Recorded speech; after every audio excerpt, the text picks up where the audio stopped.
simulan na dito. At maglalaro pa sila. Yes. Alright, Marian, for everybody here, we all know just how hectic ang schedule mo. Malamang with everything that you're doing as a super mom. Pero, alam din namin na super hands-on mom ka.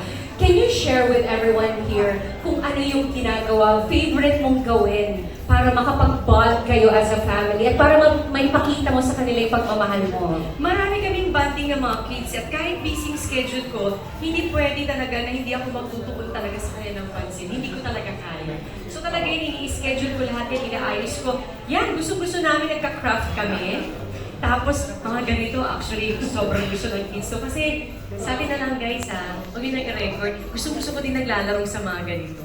Yung inner child inside ko, parang kapag kalaro ko yung mga anak ko, parang mas nabubuo yung bond namin, mas nabubuo yung connection ko sa mga anak ko. Hindi yung nakaganyan lang ako, tapos nagsi-cellphone ako, nakikipaglaro ako sa kanila. At pag talo ako, minsan naaasar talaga ako. Just kidding. So, gusto ko yun. Pero pinaka-gusto ko, yung ini-involve ko sila sa mga niluluto ko.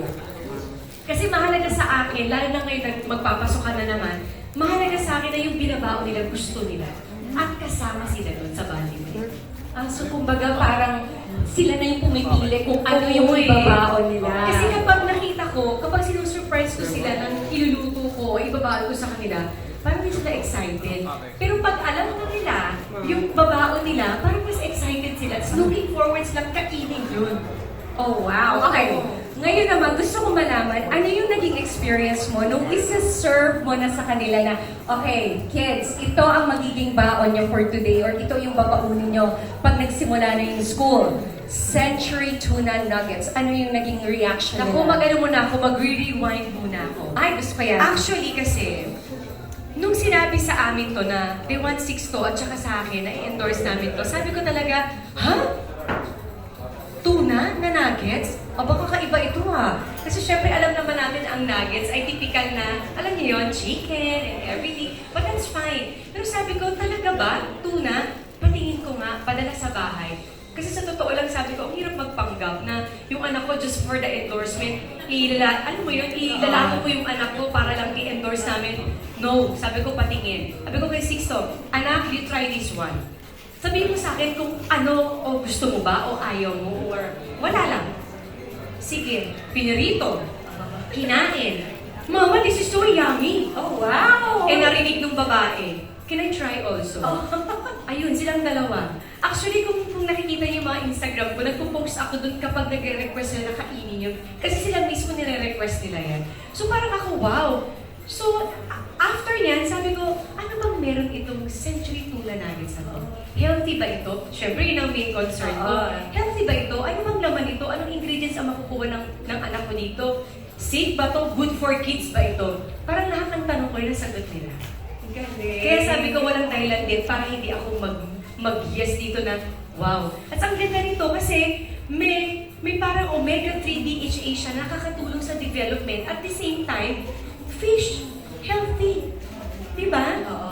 So parang ang saya. At ito pa ang twist dyan. May twist? May 3 M ako, kaya ako siya favorite. Oh, may 3 M. Okay, ano yung 3 M? Mura. Yes. Can you imagine, 12 pieces, 99 pesos lang. Oh, wow. Masustansya. Diba?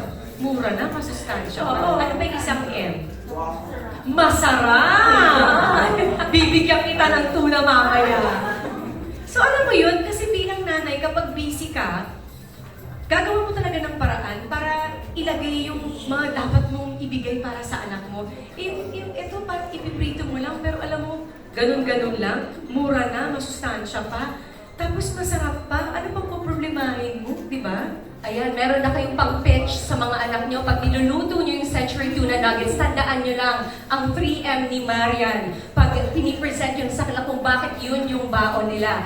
Ulitin nga natin ano yung mga 3Ms. Ano yung pinakauna? Mura. Pangalawa? Masustansya. Masarap. Ayan. Tapos dapat ganun din yung delivery niya, tulad ni Marian.